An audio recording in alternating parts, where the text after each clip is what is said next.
हाँ तो बच्चों, जैसा कि आपको पहला वीडियो मिल चुका है और पहले वीडियो में मैंने एनपीओ के बारे में शुरू में इंट्रोडक्शन दिया और ये भी बताया कि एनपीओ होता क्या है और प्रॉपरली सारी चीज़ें मैंने आपको उसमें समझाई है, ओवरव्यू दिया है। ओवरव्यू देने के बाद मैंने बोर्ड पे भी चीज़ें आपको समझाई है, लिखवाई है।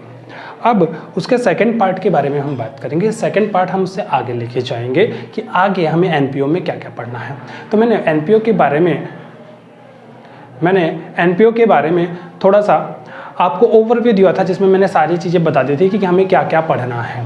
तो मैंने थियोरेटिकल पार्ट थोड़ा सा मैंने पढ़ा दिया है। अब हम प्रैक्टिकल पार्ट या न्यूमेरिकल पार्ट की तरफ थोड़ा सा बढ़ेंगे। तो उससे पहले मैं बता दूं कि हमें अकाउंटिंग जो करनी होगी एनपीओ की, वो अकाउंटिंग में क्या क्या किया जाएगा, ठीक है। तो मेनली आज हम अकाउंटिंग ऑफ एनपीओ की बात करेंगे, ठीक है। तो मैंने बताया था कि एक एनपीओ जो है वो जनरली सारे बुक्स ऑफ अकाउंट्स मेंटेन नहीं करते। ये मुख्य रूप से कुछ दो तीन रजिस्टर्स मेंटेन करते हैं और इसके बाद साल के अंत में ये फाइनल अकाउंट बनाते हैं। तो फाइनल अकाउंट में इनकी तीन चीज़ें आती हैं, मुख्य रूप से अकाउंट होती है, वो है रिसिप्ट्स एंड पेमेंट अकाउंट और दूसरा है आपके पास इनकम एंड एक्सपेंडिचर अकाउंट और बैलेंस शीट। बैलेंस शीट दो होती है, एक होता है ओपनिंग बैलेंस शीट और एक क्लोजिंग बैलेंस शीट। ओपनिंग तभी बनाना है हमें जब हमें क्लोजिंग में इसकी रिक्वायरमेंट हो। किस चीज़ की? क्लोजिंग में हमें ओपनिंग कैपिटल नहीं दिया रहता। तो ओपनिंग कैपिटल निकालने के लिए हमें ओपनिंग बैलेंस शीट बनाना पड़ता है, अदरवाइज हमें ओपनिंग बैलेंस शीट बनाने की ज़रूरत नहीं है। तो आज हम इस अकाउंटिंग के बारे में ही थोड़ा सा पढ़ेंगे और सबसे पहले डिटेल्स में मैं रिसिप्ट्स एंड पेमेंट अकाउंट आज की क्लास में पढ़ाऊंगा, ठीक है। हाँ, तो मेन सोर्स ऑफ इनकम की बात की जाए कि एक एनपीओ कमाता कहाँ से है, कहाँ से उसके पास फंड आते हैं, कहाँ से उसके पास इनकम आता है, कहाँ से उसके पास वो पैसे आते हैं जिनकी वजह से उनका ये ऑर्गेनाइजेशन चलता है। अब एक ऑर्गेनाइजेशन के अंदर खर्चे भी होते हैं बहुत सारे। खर्चे क्या क्या होंगे? आपको असेट्स खरीदना पड़ेगा, आपको खर्चे करने पड़ेंगे रेवेन्यू नेचर के, सैलरी देना, रेंट देना, बाकी सारी चीज़ें, मेंटेनेंस का खर्चा, साफ सफाई का खर्चा, ठीक है। जो चीज़ें आप डिस्ट्रीब्यूट कर रहे हो, लोगों को फ्री ऑफ कॉस्ट दे रहे हो या सर्विसेज दे रहे हो फ्री ऑफ कॉस्ट, तो वो सारी चीज़ें भी तो आपको चाहिए। तो वो सारी चीज़ों के लिए आपको इनकम चाहिए और वो इनकम हमें मिलता कहीं से नहीं है, क्योंकि हम प्रॉफिट तो कमाते नहीं है, कुछ बेचते नहीं हैं। तो कोई ना कोई हमें डोनेट करता है। डोनेट करने वाले जो लोग हैं वो या तो खुद मेंबर्स हो सकते हैं या दूसरे लोग या फिर गवर्नमेंट हो सकती है। तो मेंबर्स जो डोनेट करती है उसको हम सब्सक्रिप्शन कहते हैं और वही मेन सोर्स है इनकम का। तो मैंने यहाँ लिखा है main source of income is subscription. और यदि हम अकाउंटिंग ऑफ एनपीओ की बात करें तो एन एनपीओ मेंटेन्स, एक एनपीओ मेंटेन करता है mainly cash book, fix assets register, subscription book और क्रेडिटर की बुक यदि उसने किसी से उधार लिया है तो। जब ये सारी चीजें वो पूरे साल के दौरान मेंटेन करता है ड्यूरिंग द ईयर, पर जब साल खत्म होता है तो उस समय फाइनेंशियल स्टेटमेंट या फाइनल अकाउंट बनाने के लिए वो ये तीन चीजें मुख्य रूप से बनाता है। At the end of financial year it prepares following financial statements. कौन कौन सी जी फाइनेंशियल स्टेटमेंट्स को बनानी पड़ती है? सबसे पहले receipts and payment account. Receipts and payment account मैंने पिछले क्लास में भी आपको बताया था कि receipts and payment account summary होता है कैश बुक का।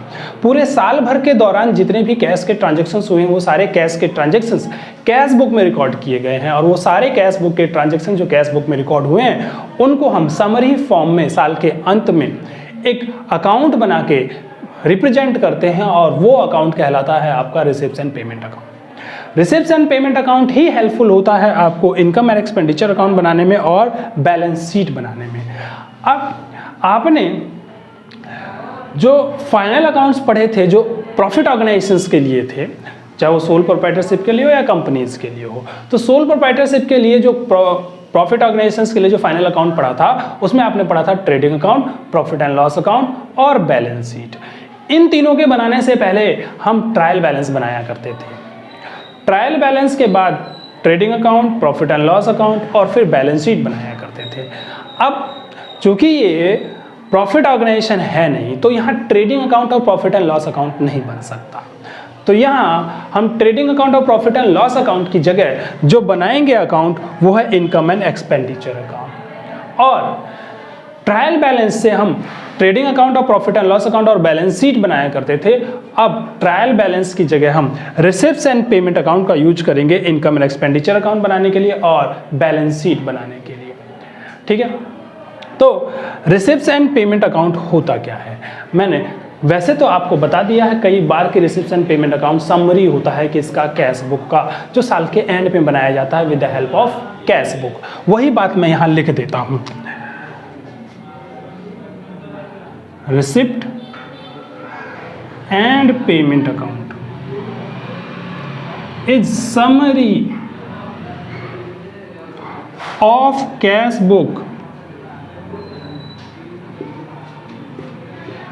transactions took place during the year। तो पूरे साल भर के दौरान जितने भी कैश ट्रांजैक्शंस हुए हैं उनकी एक समरी बनाई जाएगी और उसे कहा जाएगा receipts and payment account. Debit side is called debit side is called receipt side and credit side is payment side। Credit side क्या होगा, पेमेंट साइड। इसकी फॉर्मेट भी पढ़ेंगे हम और इसके बारे में इसके सवाल भी करेंगे ताकि आपको पता लगे एग्जैक्टली कि क्या है ये। इसके बाद नेक्स्ट अकाउंट जो हम बनाते हैं वो रिसिप्ट्स एंड पेमेंट अकाउंट के बाद ही बन पाता है, क्योंकि रिसिप्ट्स एंड पेमेंट अकाउंट में जो आइटम्स हैं उनका इस्तेमाल करके हमें इनकम एंड एक्सपेंडिचर अकाउंट और बैलेंस शीट बनाना पड़ता है। Income and expenditure account, it is final account of NPO. It records expenses and revenue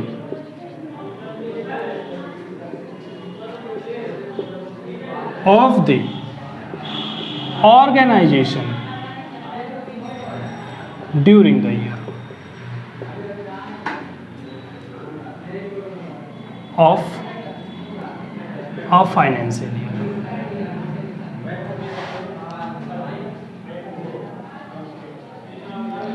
तो एक साल के दौरान एक एनपीओ का जितना भी खर्चा है या जितना भी रेवेन्यू है वो जिस अकाउंट में रिकॉर्ड किया जाएगा वो कहलाएगा इनकम एंड एक्सपेंडिचर अकाउंट। ठीक है, और इनकम एंड एक्सपेंडिचर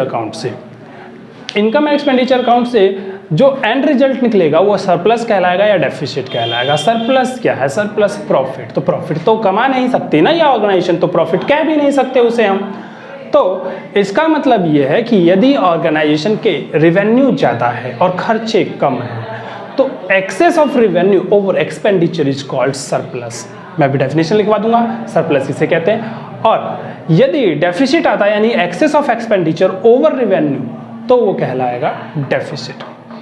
ठीक है, ये बिल्कुल सेम प्रॉफिट एंड लॉस जैसा है। जैसा प्रॉफिट एंड लॉस अकाउंट आपको प्रॉफिट या लॉस निकाल के देता था, नेट प्रॉफिट या नेट लॉस, वैसे ही इनकम एंड एक्सपेंडिचर अकाउंट आपको सरप्लस या फिर डेफिसिट निकाल के देगा। बट वो प्रॉफिट एंड लॉस अकाउंट इस वजह से था क्योंकि वो प्रॉफिट ऑर्गेनाइजेशंस के लिए था, और ये इनकम एंड एक्सपेंडिचर अकाउंट इस वजह से है क्योंकि ये एनपीओ के लिए है, नॉट प्रॉफिट ऑर्गेनाइजेशन के लिए। तो इसलिए यहाँ प्रॉफिट वर्ड यूज नहीं कर सकते, तो इसलिए इसका नाम इनकम एंड एक्सपेंडिचर रखा गया। और यदि डेबिट साइड में बैलेंस बचता है तो वहाँ नेट प्रॉफिट लिखते थे, यहाँ सरप्लस लिखेंगे। और क्रेडिट साइड में बैलेंस बचता है तो वहाँ नेट लॉस लिखते थे, यहाँ डेफिसिट लिखेंगे। और सेम प्रोसेस से जो नेट लॉस कैपिटल में जाके माइनस हो जाया करता था या नेट प्रॉफिट कैपिटल में जाके प्लस हो जाया करता था, यहाँ पे भी सरप्लस कैपिटल फंड में जाके प्लस हो जाएगा और डेफिसिट कैपिटल फंड में से माइनस हो जाएगा। ठीक है, तो मैंने लिखवाया कि income expenditure account it is final account of NPO. It records expenses and revenue of the organisation of a financial. तो इनकम एंड एक्सपेंडिचर अकाउंट मैंने बताया है आपको कि it is final account of NPO, it records expenses and revenue of the organisation of a financial year. यानी एक financial year में जितने भी एक्सपेंसेस हैं, और एक्सपेंसेस भी कौन से, रेवेन्यू नेचर के एक्सपेंस, और जितने भी रिसीट्स हैं मतलब इनकम है और रेवेन्यू नेचर वाली, वो सारी इसके अंदर आएंगी। ठीक है, इसके बाद मैं आपको बताऊं तो it is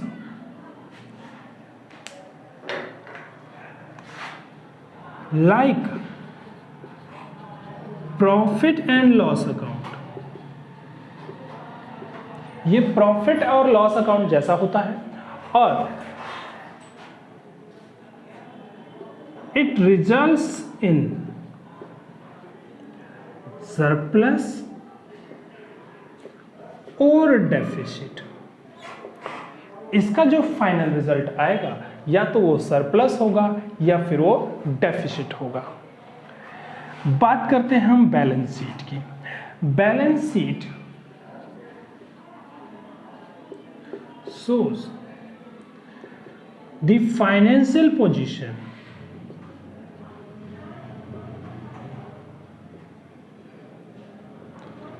of the organization। साल के अंत में जब बैलेंस शीट बनाया जाता है तो वो बैलेंस शीट आपके ऑर्गेनाइजेशन की फाइनेंशियल पोजीशन बताएगा। फाइनेंशियल पोजीशन का क्या मतलब है कि इस ऑर्गेनाइजेशन के पास कितने असेट्स हैं, कितनी लायबिलिटीज हैं at the end of year. It records assets and liabilities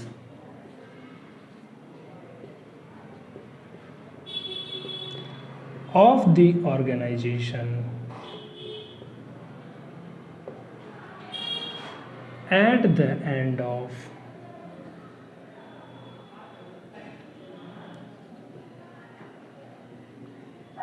financial year। ठीक है, तो मैंने थोड़ा सा अकाउंट्स के बारे में बताया है जो फाइनल अकाउंट्स बनाए जाएंगे नॉट फॉर प्रॉफिट ऑर्गेनाइजेशन के द्वारा। अब मैं आपको बताऊंगा रिसिप्ट एंड पेमेंट अकाउंट का फॉर्मेट, और उसके बारे में थोड़ी सी डिटेल से चर्चा की जाएगी। ठीक है, हाँ, तो रिसिप्ट एंड पेमेंट अकाउंट के बारे में हम पढ़ेंगे कि रिसिप्ट एंड पेमेंट अकाउंट का फॉर्मेट क्या होता है, उसके अंदर क्या क्या चीज़ें आएंगी, क्या क्या आइटम्स आएगा, और उसे प्रिपेयर कैसे किया जाएगा। ठीक है, तो आइए रिसिप्ट एंड पेमेंट अकाउंट का फॉर्मेट मैंने यहाँ बनाया है। Receipt and payment account for the year ended इस वजह से क्योंकि साल में एक बार बनाया जाता है जब फाइनेंशियल स्टेटमेंट बनाया जाता है उस समय में, और इसका जो सोर्स है वो है कैश बुक। कैश बुक की मदद से ही इसको बनाया जाता है। कैश बुक का समराइज्ड फॉर्म है ये। ठीक है, कैश बुक में कोई एंट्री बार बार रिपीट हुई होगी, जैसे सैलरी 12 बार दिया गया होगा, पर हमें सारी सैलरी को जोड़ के एक बार में लिखना है। ठीक है, तो ये कैश बुक का समरी फॉर्म है रिसिप्ट एंड पेमेंट अकाउंट, जो साल के में एक बार बनाया जाता है, वो भी साल के एंड में। तो receipt and payment account for the year ended, अब इसके डेबिट साइड में रिसिप्ट लिखा जाएगा और क्रेडिट साइड में पेमेंट। यानी जब पैसा आएगा तो डेबिट में, और जब पैसा जाएगा तो क्रेडिट में लिखना है। कैश बुक में भी यही करते हैं, जब पैसा आता है तो डेबिट में लिखते हैं और जाता है तो क्रेडिट में लिखते हैं। ठीक है, अब वहां पे कैश बुक में पर्टिकुलर वगैरह लिखते थे, यहाँ सीधे सीधे लिख दिया कि भाई ये साइड आपका रिसिप्ट्स है और ये साइड आपका पेमेंट है, तो यहाँ पैसा आएगा तो रिसिप्ट्स और जाएगा तो पेमेंट। सबसे पहले कैश बुक में जो बैलेंसेज हैं साल के शुरू में, चाहे वो बैंक कॉलम का बैलेंस हो या कैश कॉलम का बैलेंस हो, दोनों आपको लिखना है। तो कैश बैलेंस लिखना है, साथ में बैंक बैलेंस भी लिखना है। बैंक बैलेंस तो हो सकता है जनरली आपके करंट अकाउंट में पड़ा हुआ बैलेंस, सेविंग अकाउंट में पड़ा हुआ बैलेंस, या फिर फिक्स डिपॉजिट वगैरह जो है वो भी इसी के अंदर लिखा जाएगा। कैश बैलेंस जो साल के शुरू में इतना था, बैलेंस एट बैंक जो साल के शुरू में बैंक में बैलेंसेस पड़े हुए थे वो। इसके बाद हमें लिखना है कि और कहाँ कहाँ से आपके पास पैसा आता है। तो आपको दिख रहा होगा यहाँ पे मैंने सारी चीज़ें लिखी हैं कि कहाँ कहाँ से पैसा आता है। तो लीजिए, सब्सक्रिप्शन से पैसा आता है। सब्सक्रिप्शन मतलब मेंबर जो सब्सक्रिप्शन देते हैं, तो इसे मेंबर सब्सक्रिप्शन भी लिख सकते हैं या सब्सक्रिप्शन फ्रॉम मेंबर्स लिख सकते हैं। तो सब्सक्रिप्शन जो मेंबर ने दिए हैं वो आएंगे। अब सब्सक्रिप्शन जो मेंबर देते हैं, तो मेंबर कभी कभी ऐसा होता है कि मेंबर पिछले साल वाला सब्सक्रिप्शन इस साल दे देता है। क्यों? मेंबर है भाई, पिछले साल नहीं हुए थे उसके पास पैसे, तो उसने नहीं दिए पिछले साल, वो इस साल दे रहा है, कोई दिक्कत थोड़ी है, ले लो। तो पिछले साल वाला पैसा जो है वो इस साल दे देगा, तो हम पैसा तो आया है ना, तो कैशबुक में तो रिकॉर्ड होगा। तो कैशबुक में रिकॉर्ड होगा, तो इसलिए हम यहाँ लिखेंगे पिछले साल वाला सब्सक्रिप्शन इतना। इसके बाद जिन मेंबर्स ने ईमानदारी से इस साल का सब्सक्रिप्शन इसी साल पे किया है, उनका करंट ईयर का सब्सक्रिप्शन इतना। उसके बाद कुछ मेंबर्स इतने ज़्यादा दयालु हैं, इतने ज़्यादा अमीर और इतने ज़्यादा रसूख वाले, पैसे वाले, जिन्होंने पिछले साल छोड़ो अगले साल और इस साल छोड़ो अगले साल के भी दे दिए हैं। तो नेक्स्ट ईयर के यदि किसी मेंबर ने सब्सक्रिप्शन दे दिया है, तो वो भी आपको यहाँ लिखना पड़ेगा।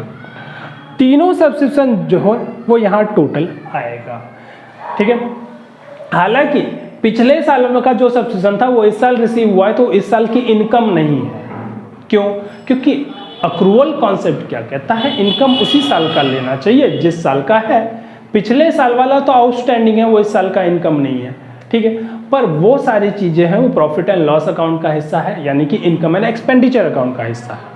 एनपीओ का profit and loss, income and expenditure account उसका हिस्सा है। वहाँ पे हमें देखना है कि अक्रूवल कॉन्सेप्ट लगेगा किस प्रकार से। यहाँ पे हमें देखना है कि टोटल कितना रिसीव हुआ हो, चाहे पिछले साल का रिसीव हुआ हो, करंट ईयर का रिसीव हुआ हो या नेक्स्ट ईयर का रिसीव हुआ हो, हमें टोटल जितना रिसीव हुआ है हमें वो देखना है बस। तो टोटल रिसीव हुआ है पिछले साल वाला, करंट ईयर वाला, नेक्स्ट ईयर वाला, वो टोटल हम यहाँ लिख देंगे। इसके बाद डोनेशंस। यदि कोई व्यक्ति, सरकार, कोई दूसरी संस्था या कोई अमीर आदमी उसने आपको डोनेशन दे दिए, तो वो लिखना है यहाँ पे। उसके बाद सरकार ग्रांट्स देती है। ग्रांट्स किस लिए देती है? सरकार ने कुछ तय कर रखा होता है कि भाई यदि आप तुम ये काम करोगे, ये वाली चीज़ें करोगे, इतनी बातें हमारी मानोगे, ये चीज़ फॉलो करोगे, तो हम आपको एक्स्ट्रा पैसा देंगे, कुछ पैसा देंगे आपको। जो पैसा सरकार हमें देती है वो किसी वजह से देती है, और रिस्ट्रिक्शंस होते हैं कि ये चीज़ें करोगे तो हम देंगे, तो उसे ग्रांट्स कहते हैं, गवर्नमेंट के ग्रांट्स।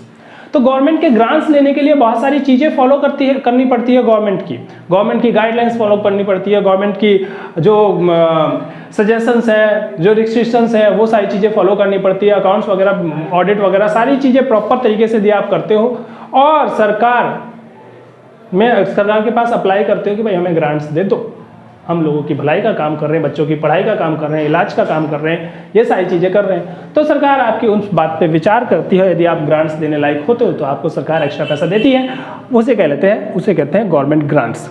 गवर्नमेंट ग्रांट्स के बाद आती है बात है सेल्स ऑफ फिक्स असेट्स की। तो जितना भी असेट्स है आपके पास पड़ा हुआ, उसमें से कुछ ऐसा असेट्स भी हो सकता है जो आपके काम का नहीं है, या फिर आप नया खरीदना चाहते हो तो उसे आप पुराने वाले को बेचना चाहते हो, पुराने फर्नीचर आपने बेच दिए। ठीक है।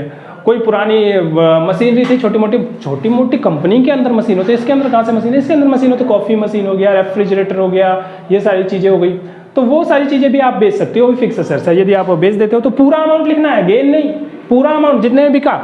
सेल ऑफ न्यूज़पेपर कबाड़ा वगैरह आपके जनरेट होता है, वो कबाड़ा बेच देते हो तो वो भी यहाँ पे आएगा। सेल ऑफ न्यूज़पेपर मतलब न्यूज़पेपर का धंधा नहीं है। ठीक है, न्यूज़पेपर का धंधा नहीं है हमारा। हम क्या करते हैं भाई, न्यूज़पेपर जो आता है एनजीओ के अंदर वो इकट्ठा होता रहता है, बंडल इकट्ठा होता रहता है, पुराना कबाड़ा इकट्ठा होता है, उस कबाड़े को बेच दिया तो भी तो इनकम है, वो भी तो पैसा मिलता है, तो उस पैसे की भी रिकॉर्डिंग हुई है यहाँ पे। इंटरेस्ट मिलता है, यदि आपके पास फंड अच्छा खासा पड़ा हुआ था, आपने जमा करवा दिया, एफडी कर दिया, उससे इंटरेस्ट मिला, वो। रेंट रिसीव्ड, बिल्डिंग है एनजीओ की कोई ऐसी जो बिल्डिंग आपने किराए पे दे रखी है, एनजीओ का बिल्डिंग का कोई पार्ट किराए पे दे रखा है, वहाँ से रेंट मिल सकता है। स्पेसिफिक डोनेशन कहते हैं किसी खास वजह से यदि आपको डोनेशन दिया गया है तो उस डोनेशन को आप वहीं पे इस्तेमाल करोगे। जिस चीज़ के लिए वो डोनेशन दिया गया है, उसके अलावा उस डोनेशन को आप कहीं और इस्तेमाल नहीं कर सकते। फॉर एग्जांपल, यदि किसी कंपनी ने या फिर किसी अमीर व्यक्ति ने आपको डोनेशन दिया है और आप एक एनजीओ हो जो गरीब बच्चों को पढ़ाने का काम करते हो, उन्होंने डोनेशन दिया है कि आप बिल्डिंग बनाइए, बच्चों की स्कूल की बिल्डिंग बनाइए, तो आप उन पैसों का इस्तेमाल बच्चों की स्कूल की बिल्डिंग बनाने के लिए ही कर सकते हो, उसके अलावा और कुछ नहीं कर सकते। ठीक है, तो वो स्पेसिफिक डोनेशन कहलाता है। वो स्पेसिफिक डोनेशन उसी काम के लिए यूज होगा जिस काम के लिए वो डोनेशन मिला है। इसके बाद डिविडेंड रिसीव्ड। अब कंपनी के पास मतलब ऑर्गेनाइजेशन के पास पैसा था, फंड अच्छा खासा पड़ा हुआ था, तो ऑर्गेनाइजेशन क्या कर सकती है, इस फंड को म्यूचुअल फंड में लगा सकती है, किसी अच्छे कंपनी के शेयर्स वगैरह में इन्वेस्ट कर सकती है। ठीक है, तो यदि ऑर्गेनाइजेशन किसी दूसरी कंपनी के शेयर्स में इन्वेस्ट करती है, म्यूचुअल फंड खरीदती है, तो वहाँ से डिविडेंड मिलता है। तो वो डिविडेंड जो मिलता है वो भी कंपनी के लिए रिसीट्स है, यहाँ आएगी। लेगेसीज क्या होता है? लेगेसीज भी कंपनी के लिए, सॉरी, ऑर्गेनाइजेशन के लिए रिसीट्स है, एनजीओ के लिए रिसीट्स है। ऑर्गेनाइजेशन के लिए जो लेगेसी रिसीट्स है वो कैसे है? लेगेसी रिसीट्स, लेगेसी का मतलब क्या होता है? लेगेसी का मतलब होता है यदि कोई ऐसा व्यक्ति जो अपनी विल, अपनी वसीयत में ये लिख के गया है कि वो सारे का सारा संपत्ति या फिर संपत्ति का कुछ हिस्सा हमारे एनजीओ के नाम कर जाएगा, तो वो एनजीओ के लिए रिसीट्स है, वो एनजीओ के लिए कमाई है, वो आया पैसा, वो संपत्ति आई, तो इसलिए उसे भी हम यहाँ लिखेंगे लेगेसीज जो हमें मिले हैं। उसके बाद रिसीव फॉर फंड्स। फंड्स बहुत सारे स्पेसिफिक काम के लिए मिला नहीं है। कई बार ऐसा होता है कि हम बहुत सारे ऑर्गेनाइजेशंस अलग अलग काम करते हैं। जैसे मान के चलो आप एक ऑर्फनेज चला रहे हो, एक अनाथ आश्रम चला रहे हो, अनाथ आश्रम में आपने अलग अलग स्पेसिफिक कार्यों के लिए अलग अलग फंड बना रखे हैं। फंड का मतलब एक ऐसा अकाउंट जिसमें उस स्पेसिफिक काम से रिलेटेड पैसे आप धीरे धीरे इकट्ठा कर रहे हो। अब उस फंड से रिलेटेड अकाउंट में आप अपनी तरफ से भी कुछ पैसा डालते हैं, मतलब कि जो ऑर्गेनाइजेशन है वो भी अपना ईयरली कुछ ना कुछ उसमें कंट्रीब्यूट करती है, या फिर कोई बाहर का व्यक्ति भी उस फंड में कुछ ना कुछ देता है। ठीक है, जैसे इस जैसा गुल्लक, 3 प्रकार के गुल्लक है। वो एक मूवी है, कौन सी, हाँ, मुझसे शादी करोगी। तो उस मुझसे शादी करोगी जो मूवी है उसके अंदर सलमान खान के पास 3 गुल्लक होते हैं, और उस 3 गुल्लक में पहले गुल्लक जो होता है वो होता है बहन की शादी के लिए, दूसरा गुल्लक जो होता है वो होता है दादी की आंखों का ऑपरेशन करने के लिए, और एक तीसरा गुल्लक भी होता है। वो तीसरे गुल्लक का मुझे नाम याद नहीं है। तो वो स्पेसिफिक अपने जितनी भी सैलरी आती है उस सैलरी में से कुछ पैसा जो है उस गुल्लक में डालता है, उस गुल्लक में डालता है, उस गुल्लक में डालता है। तो उस गुल्लक का जो पैसा है उसी चीज़ के लिए यूज करेगा जो जिस चीज़ का नाम लिखा हुआ है उसके ऊपर, यानी जो स्पेसिफिकेशन उसके ऊपर मेंशन है उसके लिए यूज करेगा। यानी पहला गुल्लक बहन की शादी के में यूज करेगा, दूसरा गुल्लक दादी के आंखों के ऑपरेशन के लिए यूज करेगा, और तीसरा गुल्लक मुझे याद नहीं है कौन सा था। तो इसी प्रकार से फंड्स होते हैं। अब ऑर्गेनाइजेशन जो है आपका मैच करवाता है, तो मैच के लिए फंड बना दिया होगा, मैच फंड। अब कुछ पैसे उस मैच फंड में लगाते हैं, कुछ ऐसे स्पॉन्सर्स होते हैं जो उस मैच फंड के लिए पैसा देते हैं, तो उस मैच करवाने के लिए वो फंड पैसा यूज होता है जनरली। कोई ऑर्गेनाइजेशन करवाना है, कोई कंसर्ट करवाना है, उसके लिए फंड बनाया जाता है, तो उसके लिए अलग से फंड के लिए भी पैसे रिसीव होते हैं। मेंबरशिप फीस, जब मेंबर हमारे ऑर्गेनाइजेशन का मेंबर बनेगा, कोई व्यक्ति हमारे ऑर्गेनाइजेशन का मेंबर बनेगा, तो वो कुछ ना कुछ एक्स्ट्रा फीस मेंबरशिप के टाइम पे देगा, यानी ज्वाइनिंग के टाइम पे देगा, ज्वाइनिंग फीस कह सकते हो। उसके बाद एंट्रेंस फीस, अच्छा, मेंबरशिप फीस में ना एक लाइफ मेंबरशिप होती है, मैं लाइफ मेंबरशिप लिखना भूल गया, हाँ, लाइफ मेंबरशिप फीस ऐसी फीस होती है जो पूरे जिंदगी भर के लिए जब तक वो मेंबर रहेगा तब तक के लिए उसने एक बार में दे दिया, बार बार का उससे सब्सक्रिप्शन मत मांगना। ठीक है, वो लाइफ मेंबरशिप फीस होती है, वो हर बार सब्सक्रिप्शन नहीं देगा। उसके बाद एंट्रेंस फीस होता है, जब आप पहली बार ज्वाइन करते हो तो उस समय दिया जाता है, तो एंट्रेंस फीस कहलाता है। ठीक है, यदि हम क्रेडिट साइड की बात करें तो क्रेडिट साइड में आपके पास बैलेंस बीडी हो सकता है। यदि आपका बैंक ओवरड्राफ्ट है तो क्रेडिट बैलेंस है बैंक का, तो यहाँ पे लिख देंगे। पर यदि क्रेडिट बैलेंस नहीं है तो यहीं आएगा, इधर बैलेंस नहीं आएगा। उसके बाद खर्चे क्या क्या है? सैलरीज है, जनरल खर्चा आपको पता ही है, रेंट है खर्चा, पोस्टेज है खर्चा, न्यूज़पेपर है खर्चा, रिपेयर्स है खर्चा, ऑडिट फीस, अपने ट्रस्ट को ऑडिट करवाना पड़ेगा, एनजीओ को ऑडिट करवाना पड़ेगा, चार्टर्ड अकाउंटेंट आएगा, वो अकाउंट्स चेक करेगा, मुहर मारेगा, उसके बाद आपको दे देगा। उस अकाउंट्स को आप सरकार को फाइल करोगे, इनकम टैक्स में फाइल करोगे या जहाँ भी रिक्वायरमेंट्स है वहाँ पे फाइल करोगे, तो वो ऑडिट फीस लेगा ना चार्टर्ड अकाउंटेंट, फ्री में थोड़ी साइन कर देगा, तो ऑडिट फीस। उसके बाद ऑनोरेरियम, ऑनोरेरियम होता है, ऑनर का मतलब होता है सम्मान करना। यदि कोई गेस्ट आया है उसको आप कुछ एज अ ऑनर दे देते हो कुछ पैसे, तो वो ऑनरेरियम। उसके बाद सेक्रेटरी वगैरह जो काम कर रहे हैं, जो सैलरी नहीं ले रहे हैं, तो उनको भी आप कुछ पैसा दे देते हो, तो ऑनरेरियम। उसके बाद म्यूनसिपल टैक्सेस, आपकी प्रॉपर्टी जहाँ पे है वहाँ पे टैक्स पे करना पड़ता है। प्राइजेस, गिफ्ट्स वगैरह देते हो आप, वो prizes. Office expense, fix assets खरीदा है तो वो भी आएगा। इन्वेस्टमेंट खरीदा है, बुक्स खरीदे हैं, लोन की रिपेमेंट की है, यदि लोन ले रखा है तो, बिल्डिंग वगैरह खरीदा है तो, और बैलेंस जो बच जाएगा तो वो कहलाएगा कैश का बैलेंस एट द एंड और बैंक का बैलेंस एट द एंड। यदि बैलेंस इस साइड बचेगा तो वो बैलेंस कहलाएगा बैंक ओवरड्राफ्ट। तो ये पूरा फॉर्मेट है आपका रिसिप्ट्स एंड पेमेंट अकाउंट का फॉर्मेट, जो जस्ट लाइक कैश बुक होता है, पर कैश बुक नहीं होता है, क्योंकि कैश बुक पूरे साल मेंटेन किया जाता है और ये पूरे साल मेंटेन नहीं होता। ये समरी फॉर्म होता है उसी कैश बुक का। ठीक है, तो आगे का हम नेक्स्ट वीडियो में पढ़ेंगे। Thank you. अब यदि आपको इस फॉर्मेट का स्क्रीनशॉट लेना है तो मैं आपको पूरा बोर्ड खाली कर देता हूं और अब आप इसका स्क्रीनशॉट ले सकते हैं।